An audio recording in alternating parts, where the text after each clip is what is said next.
Hello, and welcome to Rethinking Our History, where we seek to shed a light on events that have been forgotten and covered up, and to make us all question how much do we really know about our history?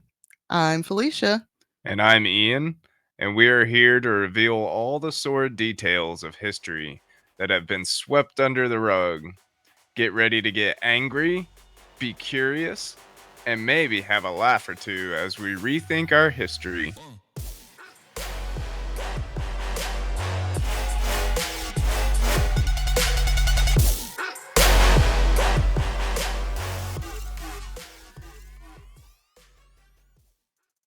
Hello, friends. Well, hello. Oh, my lord.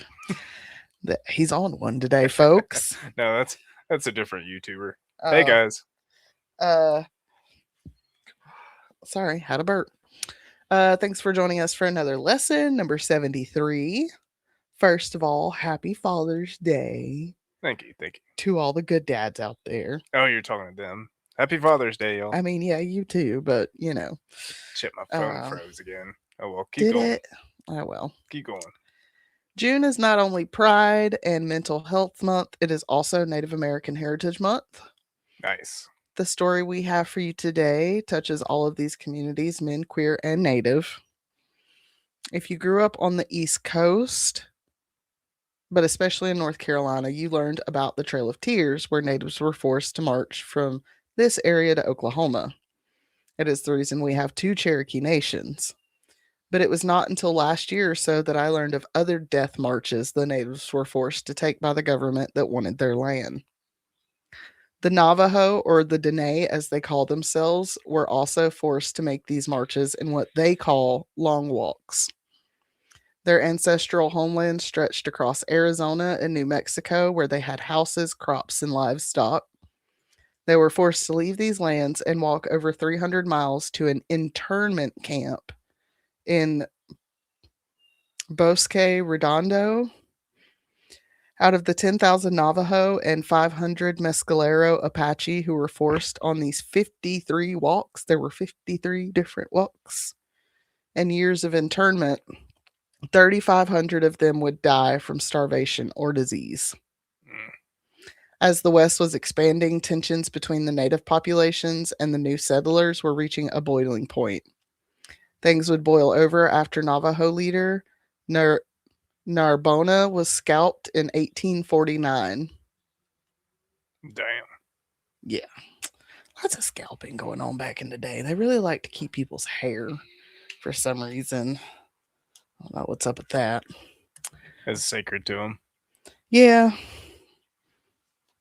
Just weird. By August of 1851, Colonel Edwin Voss Summer had established two bases, Fort Defiance near present-day Window Rock, Arizona, and Fort Wingate near Gallup, New Mexico. One of the leaders of the Navajo people, Manuelito, made a case for retaliation against the army. He warned his people that the army was coming to wage war against them, had flogged a Navajo messenger, and had fired at a tribal headman. They also took over grazing land from the tribe, refused to bring in food for their livestock, and had killed Manuelito's livestock. This speech led to an attack on Fort Defiance on April 30th, 1860, where the natives almost took control of the fort. The treaties and truces the government signed with the Navajo were meant to protect them, but the government would allow other tribes to attack and enslave the Navajos. Some of these treaties took land from the tribes, such as one signed on February 15th, 1861, where the government took control of two of the Navajo's sacred mountains and almost 1/3 of their traditional land. Damn. Stop it with the fucking mountains. Kind of like the one that Mount Rushmore is built into. Yeah. Is a sacred indigenous mountain, Right. and they carved some white men into it. What the fuck? I want to see it just so I can blow their faces off. Stick a dynamite up his nose. In March, Jose Manuel Sanchez and 52 locals took off with Navajo horses, but Captain Wingate tracked them down and got the horses back. Then Navajo homes were destroyed by settlers, and they were raided by a neighboring tribe that took 12 of their people captive. On the 9th of August, 1861, Lieutenant Colonel Manuel Antonio Chavez of the New Mexico Volunteers Militia took control of a garrison at Fort Fauntleroy. Fauntleroy? All right. Chavez would be accused of withholding supplies from the Navajo who were still living close to the fort. Horse races were held at the fort from September 10th until the 13th. He also permitted his soldiers to supply the natives with alcohol. On September 22nd, there was a horse race between Manuelito and Lieutenant Ortiz. Ortiz won because Manuelito could not control his horse. It would be found that his reins had been cut, likely with a knife. Oh, what the hell? Mm-hmm. Are we surprised No. at the caucasity of the white man? No. Although, even though these are Spanish, but same damn difference. Right. The Navajo demanded a rematch. The soldiers refused, took their winnings, and closed the gates of the fort. When one native man attempted to get inside, he was shot. This led to escalating skirmishes that ended when the garrison killed 15 Navajo, many of them women and children, and injured or captured many more, but I just said and injured or captured, period. Okay. All right. Upon hearing about the massacre, General Edward Canby demanded Chavez report in, but Chavez refused. So General Canby sent Captain Andrew W. Evans to the fort, who took command of Fort Leon on September 25th. Chavez was sent to Albuquerque until his charges were dropped. Because, oh, of course they were. Nobody gets in trouble for being mean to the natives. Right. Not back then, anyways. Not now either. We got the whole missing, murdered indigenous That's true. people issue going on. So, yeah. In February of 1861, he took a militia of 400 men and raided Navajo land without federal authority. As Confederate troops were moving into southern New Mexico, Canby sent Agent John Ward to Navajo land to persuade anyone willing to leave the area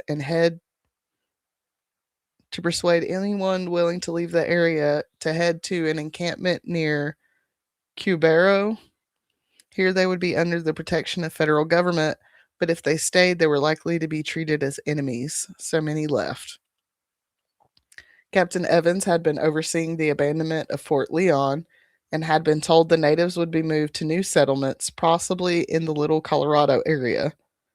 In November, the Navajo began raiding again, and on December 1st, Canby wrote this to his supervisor, quote, "Recent occurrences in the Navajo country have so demoralized and broken up the Navajo nation that there is now no choice between their absolute extermination or their removal and colonization at points so remote as to isolate them entirely from the inhabitants of the territory.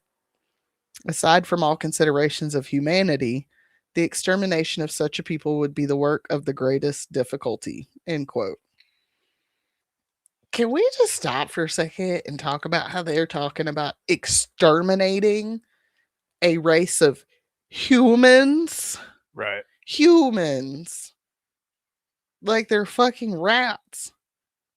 Or like ants or some shit. Yeah. Just God.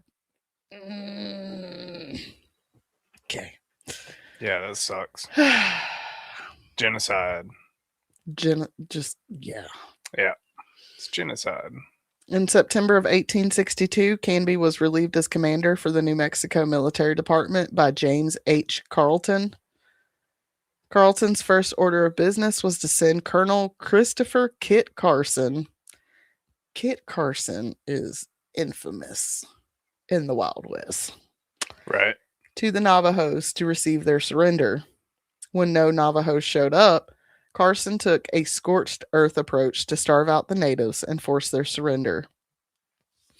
By early 1864, many were surrendering while others took to the land around them to hide. Carleton then took to setting boundaries for what the Navajo could do and where they could go. Quote, they were prohibited from trespassing onto lands, raiding neighboring tribes, and engaging in warfare with both the Spaniards and European Americans, end quote. Hmm. I love how they were prohibited from trespassing on their own fucking land. Right. Oh no, you can't go there. We're going to ignore the fact that your people have been for hundreds of thousands of years. Yeah. We said so. No. While most of the natives were abiding by these rules, there was a band of warriors who broke these rules, and for that, the whole tribe was quote unquote punished. This angered Carleton, and he felt he had failed at his mission, so he enlisted the help of others to remove the native people. Carleton asked famous mountain man Kit Carson for help, who in return went to neighboring tribes to ask for assistance. One in particular was the Utes, who were familiar with Navajo land and their stronghold. Carson would launch his attack in January of 1864. This included destroying everything in his path, their homes, farms, livestock, all of it. Some Navajos surrendered and were taken to Fort Canby, but those who resisted were killed. Some were even able to escape the assault, but would be forced to surrender when the cold of winter set in and they could not find food. The long walks began in spring of 1864. Led by the army, groups of Navajo were led from their homelands in eastern Arizona Territory and western New Mexico to Fort Sumner in the Pecos River Valley. Maybe, just maybe, if the Navajo had been healthy and had been prepared to make such a journey, then maybe so many would not have died. But that was not the case, of course, because the point was for as many of them to die along the walk as possible. So when they left, they were already, excuse me, exhausted and malnourished, and many of them were not wearing the right clothes and were just not prepared in any way. Right. Another burp trying to escape. Needless to say, the soldiers who were walking with them were also a major problem for the tribe. One account that has been passed through the generations of the Navajo people shows the cruelty of the U.S. Army. Quote, it is said that those ancestors were on the long walk with their daughter who was pregnant and about to give birth. The daughter got tired and weak and couldn't keep up with the others or go further because of her condition. So my ancestors asked the army to hold up for a while and to let the woman give birth, but the soldiers wouldn't do it. They forced my people to move on, saying that they were getting behind the others. The soldiers told the parents that they had to leave their daughter behind. Your daughter is not going to survive anyway. Sooner or later, she is going to die, they said in their own language. Go ahead, the daughter said to her parents. Things might come out all right with me. But the poor thing was mistaken, my grandparents used to say. Not long after they moved on, they heard a gunshot from where they had been a short time ago. End quote. That's horrible. It is horrible. And the Cherokee and the Dine were not the only people who had to go through this. Yeah. And there are so many horrific horror stories. Right. So many. There's another place, and let me do a quick little Google foo here. There's a place I heard of where there's a trail of roses where, oh my God, what is going on? Why can I not know what is going on? Why is my thing being weird?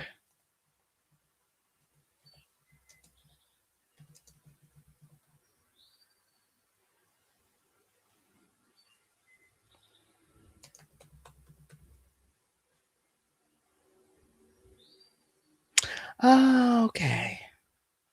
Nope. It is a flower. It's the Cherokee rose that is said to have grown on the Trail of Tears as the mothers wept. Yeah. Sad shit. That is sad. At least 200 people died in the 18-day, 300-mile, or 500-kilometer walk. By the spring of 1865, there were 9,022 people resettled in a 40 square mile or 100 square kilometer area. Jeez. Yeah, yeah. That's a lot of people in 40 square miles. Yeah, not a lot of room. Mm-mm. They traveled in groups of in 50 groups over one of 7 routes. When they returned to their homelands, which is pretty cool, they were actually, I want to say they're the only tribe that's ever been allowed to return to their ancestral lands, Nice. albeit much, much reduced from what they had before colonizers showed up. Right. When they returned to their homelands, they all came together in one group that was said to have stretched 10 miles or 16 kilometers long. Wow. That's insane. A lot of people. Mm-hmm. Just like with our eastern band of Cherokee Indians, there were some Navajo who escaped, but they hid with the Apache people to Kaimaran Mesa. They would later relocate to Alamo Springs and became known as the Alamo Band of the Dine. And while the U.S. Army is tasked with getting the surrender of the tribe, other tribes were also tasked with raiding and enslaving. Many slavers from the Ute tribe and New Mexicans would set upon isolated Navajo camps, kill the men, take the women and children captive, and steal the livestock and horses. When the Navajo arrived at the internment camp at Bosque Redondo, they found they were not the first to arrive. In fact, some 400 Mescalero Apaches had been brought to the camp first, and due to their long history of raiding each other, they had many problems during their time together in camp. So basically like jail today. Pretty much. You got like whites versus blacks. Yeah, you got the Aryan Nation over here, the black people over here, the Mexicans over here. Like, yeah. Just like with the residential schools, when the Navajo arrived, they were forbidden from speaking their language or doing any of their cultural practices. Also, the camp was only equipped to hold half of the number of prisoners that would end up there. Just like modern day prisons. Right. The water they were given was brackish, the grove of trees they were supposed to use for firewood was small, and the crops would fail each year, either from raids or poor soil quality and bug infestations. Mm. They had a problem with, I think it was called an army worm, is what it said in the notes, that like just Whoa. kept eating their crops. Oh yeah. Yeah, army worm. I was just gonna say eating into them. No, Oh, those are blowflies. or the death worm. I don't know the death worm. We did an episode on it. Remember? It's like Siberian death worm. Do you know how many episodes we've done? This is true. They also had to contend with the Pecos River flooding and taking out the head gates of the irrigation system. By 1865, Navajo began leaving the camp, and by 1867, those who were left refused to plant any crops. They were constantly being raided by the local Comanche tribe and raiding them in return. They would also raid local settlers to try and feed their people. By 1868, the experiment, which was meant to be the first reservation west of Indian Territory, was abandoned. It ended with the signing of the Treaty of Bosque Redondo between the U.S. government and Navajo leaders.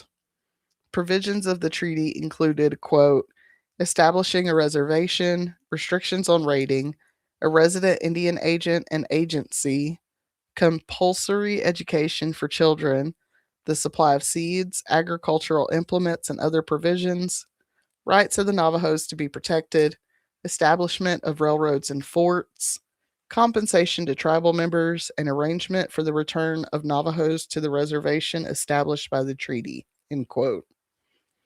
Right on. And like, they were like, okay, you can have our kids till they're like 10.